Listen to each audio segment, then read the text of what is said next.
Hello friends, study start with Neha में मैं नेहा आपका स्वागत करती हूँ। आज हम भारत पर इस्लामिक आक्रमण भाग 4 का अध्ययन करेंगे। इससे पहले हम भाग 1, 2 और 3 को पढ़ चुके हैं। अगर आपने वो वीडियो नहीं देखी है तो इसकी पहले की वीडियो देख लीजिए, जो आपके भाग 4 के अध्ययन में उपयोगी होगी और आपको भाग 4 को समझने में आसानी होगी। ठीक है, प्रीवियस वीडियो को देखने के बाद ही आप इस भाग को समझ पाएंगे अच्छे से। ठीक है, तो मैंने बहुत ही साधारण भाषा में इन पॉइंटों को लिखा हुआ है जो आपकी समझ में आए। ठीक है, और ये बहुत ही महत्वपूर्ण पॉइंट्स हैं जो कि हर बार किसी भी प्रतियोगी परीक्षा में पूछे जाते हैं। तो आप सभी से अनुरोध है कि इन पॉइंट्सों को कहीं पर लिख लीजिए और इनका प्रत्येक दिन इसका अध्ययन कीजिए, जैसे कि आपको ये पॉइंट्स याद हो सकें, क्योंकि ये परीक्षा बेस पर बहुत ही उपयोगी हैं। ठीक है, और आपकी बहुत ज़्यादा मदद करेंगे आगे की परीक्षाओं के लिए। चलिए, तो हमने कल अध्ययन किया था कि मोहम्मद गौरी ने भारत पर कौन कौन से महत्वपूर्ण आक्रमण किए एवं उसने भारत पर अपना किस प्रकार से अधिकार किया। इसी में हमने पढ़ा था 1191 का तराइन का युद्ध, प्रथम युद्ध, और तराइन का द्वितीय युद्ध। तराइन के प्रथम युद्ध में गौरी की पराजय हुई थी और तराइन के द्वितीय युद्ध में गौरी की विजय हुई थी, जिससे पृथ्वीराज चौहान पराजित हुआ था और पृथ्वीराज चौहान को अजमेर का साम्राज्य दे दिया गया था, वहाँ का वह संचालक हो गया था।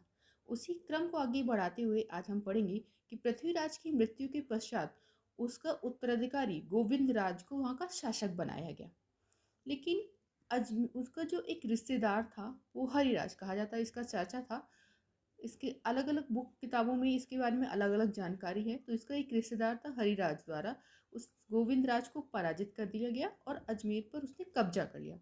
जब इसकी खबर गौरी को पहुंची तो उसने अपने एक दास ऐबक को उस मामले की जांच के लिए वहां पर भेजा।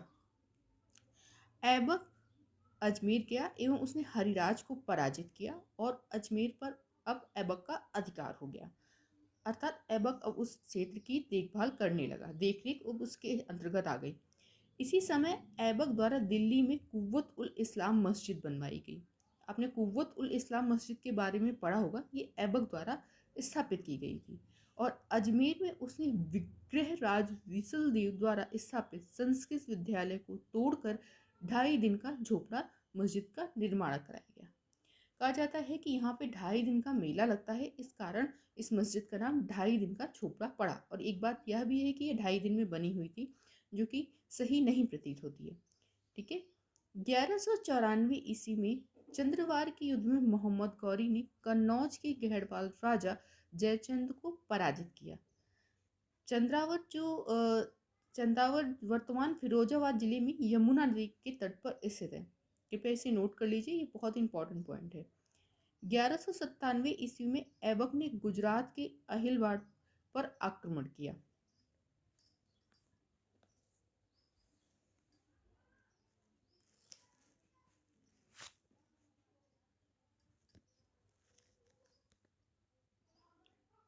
बारह सौ दो ईस्वी में ऐबक ने चंदेल शासक परमारदेव को पराजित किया। बिहार और उत्तरी बंगाल पर गौरी के एक साधारण दास इख्तियारुद्दीन मोहम्मद बिन बख्तियार खिलजी ने आक्रमण किया। ऐबक तथा गौरी ने इस क्षेत्र में आक्रमण करने के लिए सोचा भी नहीं था। उनके एक बेहद ही साधारण दास इख्तियारुद्दीन मोहम्मद बिन बख्तियार खिलजी, जिसे हम बख्तियार खिलजी के नाम से भी जानते हैं, इसने वहां पर आक्रमण किया एवं वहां पर इसने बहुत ही लूटपाट की। 1193 ईस्वी से 1202 ईस्वी के मध्य में उसने बिहार की विजय की तथा नालंदा, जो कि आप जानते हैं नालंदा विश्वविद्यालय एवं विक्रमशिला विश्वविद्यालय को तहस नहस कर राजधानी उदंतपुरी पर कब्जा कर लिया। कहा जाता है कि इसने बहुत ही बुरी तरीके से इन विश्वविद्यालयों को तहस नहस किया था और यहाँ पर आग लगा दी थी, जिसमें बहुत सारे ग्रंथ नष्ट हो गए थे। इसने 1198 ईस्वी से 1203 ईस्वी के मध्य बंगाल पर आक्रमण किया। इस समय वहां का शासक लक्ष्मण सेन था।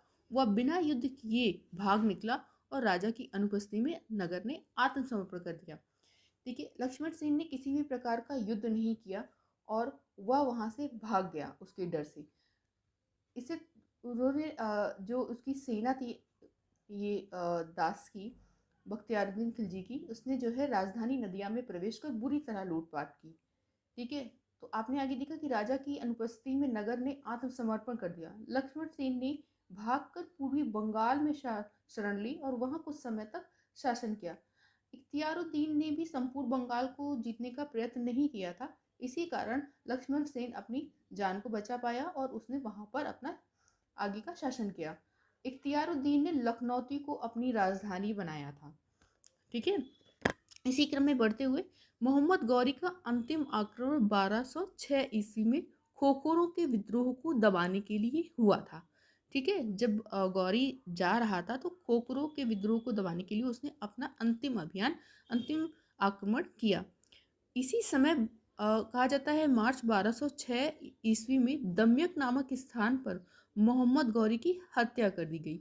उसकी यह हत्या सिंध नदी के तट पर नमाज पढ़ते समय की गई। कहा जाता है कि इसको पीछे से खंजर भोंक दिया गया था और गौरी के शव को उसके एक दास द्वारा गजनी ले जाने की जिम्मेदारी दी गई एवं गौरी के शव को गजनी में दफनाया गया।